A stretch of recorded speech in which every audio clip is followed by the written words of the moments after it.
When it comes to building a bond with your little one, baby massage is a great way to do this. But did you know another great way to do this is by introducing them to water early on? In this week's episode of First Time Mums Chat, I'm chatting with Jo Wilson. Jo is the founder of the Child Development Program in Water, Aqua Sensory, and is a developmental play practitioner, aquatic tutor, and author. Jo also hosts the Aqua Sensory podcast, which I highly recommend listening to. Jo is passionate about what she does, and during our chat, you'll hear her share some great tips and insights, including why you need to ensure that 100% of your attention is on your little one whilst they are in the water, and why multitasking mustn't occur. Tips on how to tell when your baby is ready to explore the water further. Why it is important to understand your baby's cues and behaviours so you can pick up on those subtle cues. Picking up on your baby's cues is so important. And so much more. I'm Helen Thompson, and welcome to First Time Mums Chat. I'm a childcare educator and baby massage instructor. I know that being a parent for the first time is challenging and changes your life in every way imaginable. To help ease your transition into parenthood, I aim to offer supportive, holistic approaches and insights for mums of babies aged mainly from 4 weeks to 10 months old. My goal is to assist you to become the most confident parent you can and smooth out the bumps along the way. This podcast is brought to you by My Baby Massage.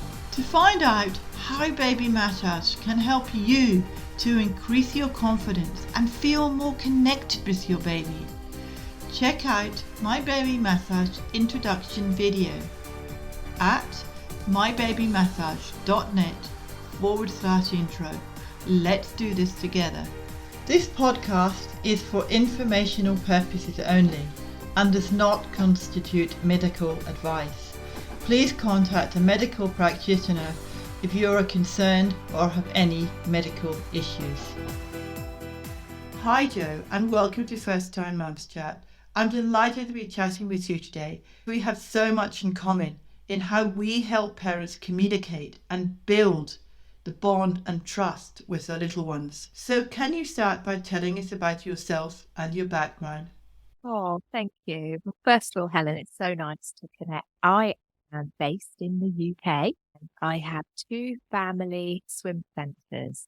It was a funny story, actually, how I got into swimming, because I was made redundant on maternity leave and just really seeking a more meaningful role. And my baby was there teaching me, because we were going baby swimming, and there was such a bond together that I just felt as a parent, I really, really would love to give this to other parents. So I call it work. It's more of a passion, but it came from the heart. Yes. So that was it. First of all, being a swimming teacher, running my own classes, finding that the swim centres around weren't suitable for baby swimming. So going out with my husband and building our own, and then being a advocator of respectful, gentle swimming, having a little bit of a following through Aqua Sensory. So everything I do is about nurture. It's about touch and water. So I bring through sensory harmony in water. I love that, sensory harmony in water, because that's exactly what it is. I know you also encourage play in water to make it sensory and beautiful and relaxing. So how does the play side of swimming work? So water is naturally playful. So sometimes we forget that the benefits of water and the elements of water, it being naturally multi-sensory, is so important. I mean, you can't get this from a piece of plastic. If you tapped it, it wouldn't do anything. But tap water, splash water, and it will respond. It will splash you back. How playful water can be and how immersive. So it's like a 3D world where we can really explore. We're like little spaceman bobbing up and down in water. So, well, it's one of the things I love to say. Water is so, so playful naturally. And babies know it. They love playing in water. So what we do is we bring that through, really helping our parents connect with themselves, connect with their baby, connect with the water, the natural playful parts. I'm actually a developmental play practitioner. So what I love to do with my parents is educate them not only about the benefits of water, but the benefits of how the water and play can really, really support their child's development as well. Yeah, and I did nursery nursing, which you'll know about being Nice. from the UK. And Yeah. play is just so important, whether it be in the water, whether it be through baby massage. It is so important to allow our children to observe play and observe what they're doing rather than telling them what to do. I think a lot of parents are not allowing their child to do what they want to do. They interrupt that play. What you're saying about swimming, they're tapping the water and they're getting a response and they're smiling and they're laughing Yeah. and they're having fun. They're communicating and they're getting to know their body. They're getting to know, well, if Yeah. I splash the water, as you say, the water will splash back at me. And it's giving them those sensory cues that they may not like the water being splashed in their face, but then they may love it. I think that those are two keys that are very valuable. Yeah, definitely. Because we mustn't get away from the fact that water is a life giver, but it's also a life taker. So it's very important that we introduce our babies and young children to water at an early age and to respect water and to educate about the benefits, but also to supervise, always be arm's reach with your little one with water. So as you say, some children are natural, like almost like ducks to water, and others are a little bit like, oh, a bit more curious or a little bit more sort of sensory sensitive and like, oh, what's this? Oh, this is different. Oh, I'm not too sure. And that's okay. We just introduce it in a really nice, slow, and as you say, playful way because there are so many benefits to play. It's a child's work, isn't it? How our children learn through play. Absolutely. And that point you just made there about always supervising your baby in the water, I think it also teaches them about safety as well in the water. So what would you say was the safety aspects of swimming? Yeah. So we're able on dry land to multitask. And often we have divided attention. Well, in water, it's so different because the Mm-hmm. water demands us to have 100% attention, not divided attention. And our babies and young children can feel that. They feel the presence so much more. We can't let go of our children. So it's very, very important, first of all, to be mindful and not to have distractions around and to be really, really fully present for our children and to be aware of their needs. So I'm not a massive advocate of lots of buoyancy aids. I love my children to learn naturally through the water, but to understand not necessarily their age, but their developmental age. So it's almost like a window of opportunity of where they are now. So supporting them, but not over supporting them. So they really, really fully explore the water, but in our presence. So we're always there at arm reach, but we're allowing the child to explore. We are really safety aware and safety conscious. So for our little ones, we're showing them where the shallow end is, where the deep end is, where there's a ledge, how to monkey, how to climb out, how to jump in, how to turn round. Obviously for babies, they're not going to be able to climb out themselves, but we're giving them the really, really basic swim steps to learn. So an example would be, this is the side, this is how you hold, and the parent is gently holding their hands over their hands, and they've got a tummy time and knee up. So when they are ready, that's it. They've had all the basic elements from the very, very start, really. So yeah, 100% attention, not divided attention. That is what I love to let my parents know. Yeah, there's an interesting point there because when I used to teach swimming, I used to have parents who were overprotective I'm not disputing those parents who are overprotective. I think that's really important. But it's important to see what your baby wants to do and watch the cues, observe their movements to see where they're at, because you may be timid. You may not want to push your baby because you're scared, but your baby may not be. Yeah. It's important. I always used to say to mums, look, I know you're scared and I know you're timid, but if you're timid, you're giving that to your baby. Your baby is picking up on how you're feeling, and you've got to take a big, deep breath and let go of that so your baby can move forward. What are your views on that? Have you had parents like that, and how would you support them? Yeah. So first of all, I think you've made some lovely points. So what we do is we start outside the pool, really getting to know our parents and understanding their water confidence level as well. That's a Because good one. as you Yeah. know, babies learn through us, and they learn and we mirror and we project. And that is just the way we all learn. We've all got mirror neurons. So they are going to be copying and learning from us. So if a parent needs a little bit more support, rather than starting in the water, we start out of the water. So we might look around and familiarize ourselves with the pool. We might do some breathing. We might do some grounding. So when we are relaxed handling our baby will be relaxed. Yeah. So rather than just jumping in and starting, we've had that really nice relaxation point, and we might start something very gently, just walking around the pool, just with our baby and just seeing what we can see, what they can see, just watching them, feeling them. And that really calms down. It co-regulates baby to parent. And you can physically see parents as well. They're quite tight. And then there's that relaxation response. It's like, ah, and baby as well. So their nervous systems are in sync then. It's like, ah, so that's what I'm doing as a facilitator. I am really helping that relaxation response. And if I have some parents a little bit more on high alert, then I just know that I have to take it a little bit more gently, a little bit more slower. I have a technique which I call water dance.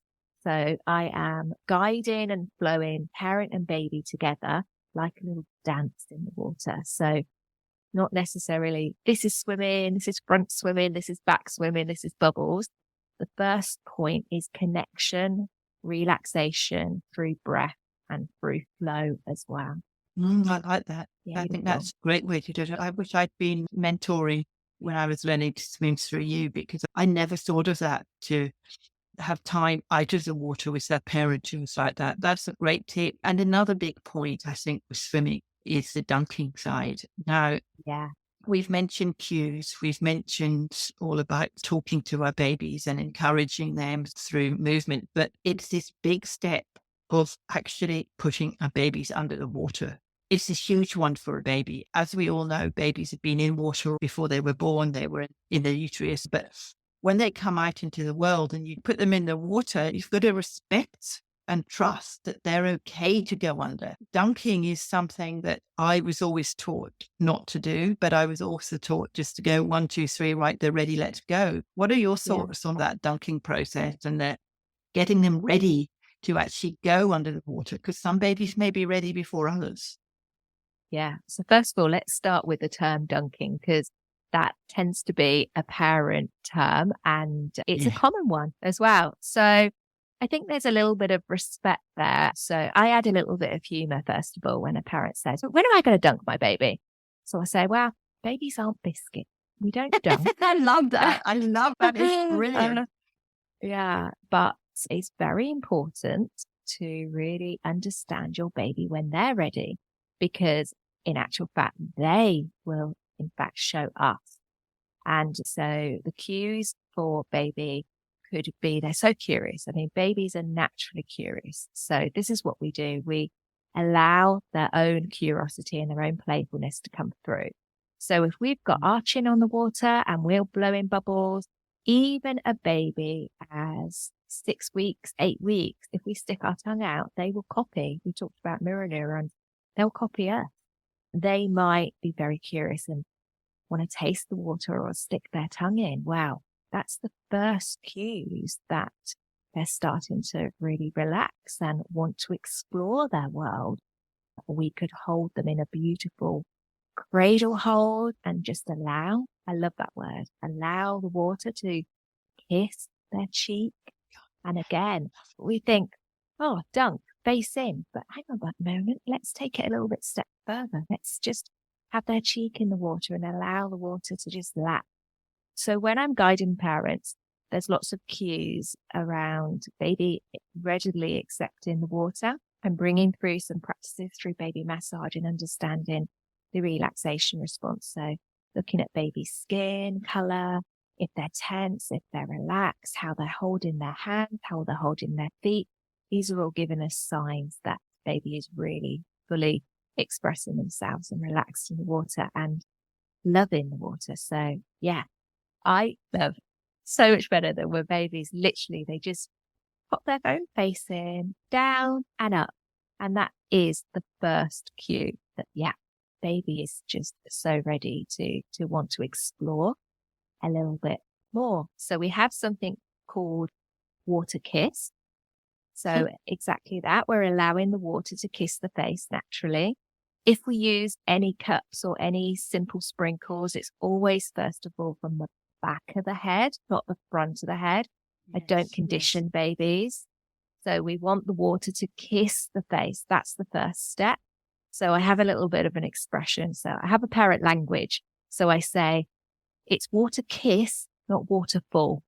That's very important. So we're not just pouring water. That's not very nice. It won't be nice for us. It's not going to be nice for baby. So water kiss, not waterfall. And then when they're perhaps on a mat and we know that baby's really enjoying the water, then we just allow the face to have a little dip first of all, and then take it from there. So it's a very, very slow, respectful process, and baby's leading us. Baby will let us know. So that's what we're looking for. I love that, because when I was training to be a baby swimming instructor, it was very much you watched if their baby was blinking, if their eyes were blinking and ready. And if that happened, and we get a tiny bucket like a cup, and you pour that gently over the water, you give them a cue of right, 1, 2, 3. Yeah. And then watching them and seeing how they were responding to it. I love what you say about the kiss, because babies do respond. They do. I have a little story about that. Recently, I was watching a grandmother, because we do B&B, and there was a grandmother who was talking to her baby, and the baby was only about 6 weeks, maybe 8 weeks old.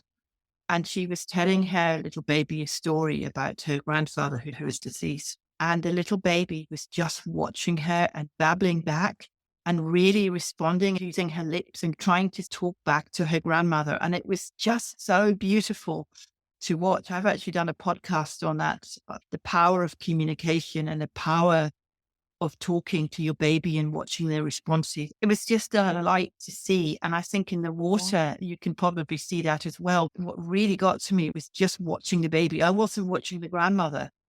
I was watching the baby, and you could see the connection that the baby had with her grandmother. She was just bubbling and sort of laughing. And people say babies can't communicate, but that is a prime example. That to me is just what we're talking about when we're communicating with our baby. It's watching them. And if you said sticking out their tongue, babies do everything. If you mimic them, they'll do the same. I've seen babies singing with their dad, and their dad will be singing them a nursery rhyme, and they'll be doing it in their own way. They may not be using words, but they're making words and understanding what the dad's saying. Yeah, they're almost like little conductors, aren't they? As their little bodies are singing in tune as well. Yeah. So that's why I love what you said about just taking it slowly and the singing in the water. It's just lovely. I think that is what babies love. And I think that's the essence to a really good swimming instructor. Yeah, it's respect. And trust as well. Trusting yourself, but also trusting your baby's instincts. They know what they want to do, and respecting them for who they are.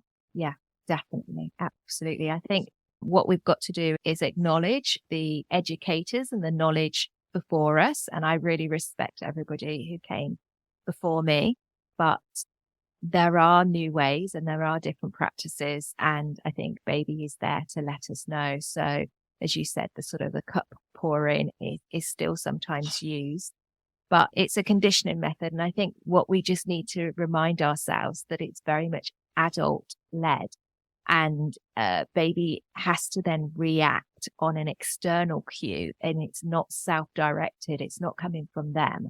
So yes, you will get a response, but it's not a natural response. So Yeah, I what agree. can sometimes happen with that is that whilst babies are accepting, or we believe they're readily accepting, because they're somatic, they are not just seeing, but they're feeling. The whole body sensations are feeling, and it's actually interpreting right down to cellular level as well. So we don't really know if the fear response, a very subtle fear response, is there, but it's been overridden really. Then what can tend to happen is when they're 2 and 3 and they're verbal, that's when they suddenly say no. And it's like, oh, hang on a minute, it's baby, you used to love it. But that's just at that moment in time. So we can actually almost hinder the learn to swim journey if it isn't on baby's terms, because it's a Definitely. somatic process. They're feeling it. They are literally interpreting right down into all of their cells, their hearts. So it's creating a neurological response as well, and releasing of hormones. These are things that we just can't see. So as you say, so important to really understand baby cues and behavior, and baby will really be telling us. So sometimes subtle cues and other times big cues. Yeah, so Yes. important. Something I've saw on your website, and I just want to share this bit, is Yeah. listening to babies in water. I'm just going to read this out. I love water and being with you. Water reminds me of my first home, different from this big and bright where everything is new. So take it real slow.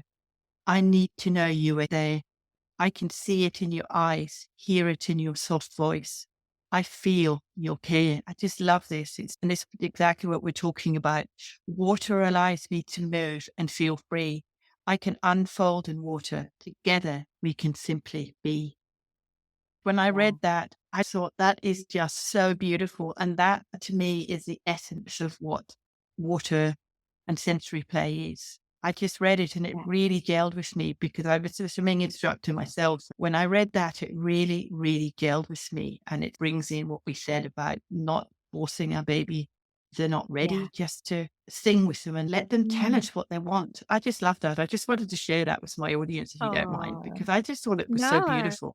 Oh, So thank you. I love expressing myself through poems and words. And I was really fortunate. I had a bit of a long flight and it just flowed out. So I wrote a little parent guide called Bath Babies, and it's just helping parents to really reframe water in a different way, in a really respectful way and bonding way. So it's called Beautiful Bond in Water through Bath Babies. Yeah, I love to sort of gift words into the world. Words can touch us in so many different ways. oh, definitely. So if anybody wants to find out more about how you teach swimming, and if they want to come to any of your classes in the UK, because I'm assuming you don't have any online courses, because swimming is not about online. It's very much a one-on-one group activity. How do people get in touch with you? Yeah, so I do have swim centres in the UK. It's called SwimWorks, but very much my passion is online, educating parents and professionals, and that's Oh, called Aqua Sensory. So what a lot of my work is now is, because I do teach in a very different way, in a sensory way, I share my work through Aqua Sensory, and there's different courses. So if anybody's interested as a swimming teacher and they think, oh, I actually would love to teach in a different way through sensory harmony in water. So I have a program called Aqua Sensory Program. And then there's Bath Babies, where I can help parents and educators become Bath Babies teachers. So it's really sharing passion and knowledge. And as I say, guiding. I don't really like the word teach in a way. I like mm. facilitate and guide. I always say I don't teach or tell, or I don't insist, I invite. So yeah, get in touch. Aqua Sensory is there to receive for everybody. Oh, thank you. It's been lovely having you on this podcast. Um, As I said before, when you interviewed me, it's nice that we have that connection between swimming and baby massage. It's nice to be able to Yeah, talk to somebody and relate these to support first time mums to see the value of touch. It doesn't have to be through baby yeah, massage, which is wonderful, but it can also be through swimming. and sensory like you do. So thank you, Jo, for being here. I really, really enjoyed talking to you. Oh, thank you. Thank you. Jo shared some great insights, and I hope you find her passion for introducing your little one to the water as moving as I did. I've included links to her website, social media, her new book, and the Aqua Sensory podcast in the episode show notes, which can be found at mybabymassage.net/podcast/140. That's mybabymassage.net/podcast/140. I share each episode on the First Time Mums Chat Instagram page, and you'll hear me chatting live with folks I've interviewed from time to time. Please support me by following me, and I look forward to meeting you during one of my lives. Next week, I'll be talking with Laura Tate, who pioneered a step-by-step program to help mums of kids newly diagnosed with celiac, gluten intolerance issues, about how she supports parents of children affected by this condition. Be sure to listen to this episode when it comes out next week, and please subscribe to First Time Mums Chat via your favourite platform so you can get quick and easy access to all our episodes when they are live.